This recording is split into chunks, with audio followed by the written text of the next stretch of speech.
There's a Native American proverb that says, "The one who tells the story rules the world."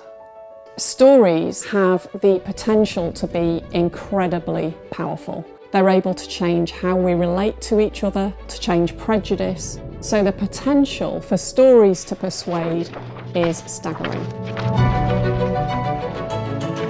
I read this really good research paper about these two books, which basically suggested that if you get people to read a couple of chapters of Harry Potter, they'll rate themselves higher than other people in their ability to potentially move something just using the power of their mind. The people who read about the vampires, they'll actually believe that their teeth are slightly longer than other people in the population, just as a result of having read a chapter or two of this book.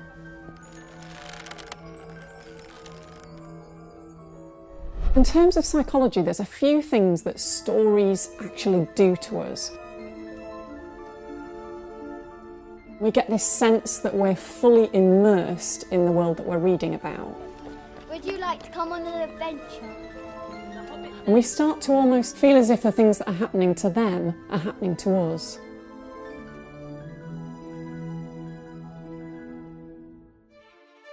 Reading is not a relaxation. You are building worlds. You are populating those worlds with cities, and those cities you are populating with people. So although television, film, theatre all have their place in the storytelling world, to me that moment of contact with a book, when you read a story and unlock its secrets, nothing quite comes close.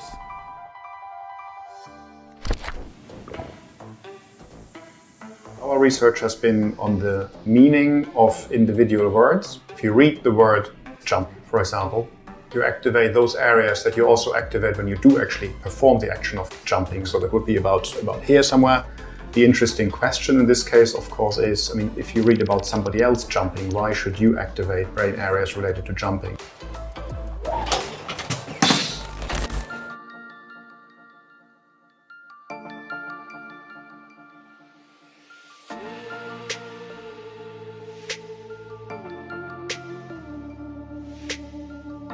The proponents of the theory would say that immersing yourself into a story is based on the mirror neuron system.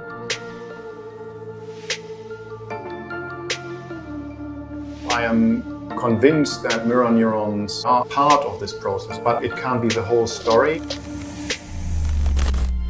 It's been found that when we connect with people who aren't real but are fictional characters, it forms a sort of social surrogate for us. It's almost like they're a real person when they're not. And psychologists sometimes call it forming a parasocial relationship.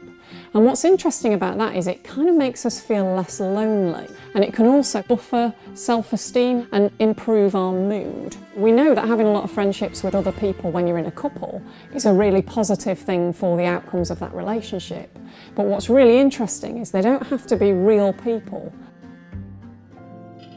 If you're trying to change people's opinions about controversial topics such as same-sex marriage or immigration, for example, stories have actually been found to be a lot more effective in producing political change.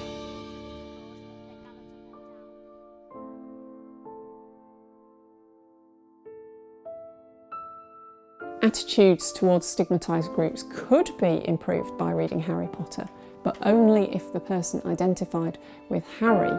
Children love stories. They always have a story to tell, whether it's about the weekend or what happened in the playground. And it's such an important part of understanding the world around them and understanding themselves.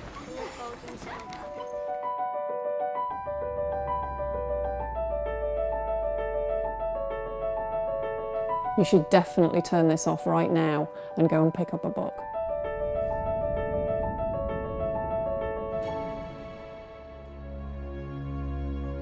Thanks for watching. Don't forget to subscribe and click the bell to receive notifications for new videos. See you again soon.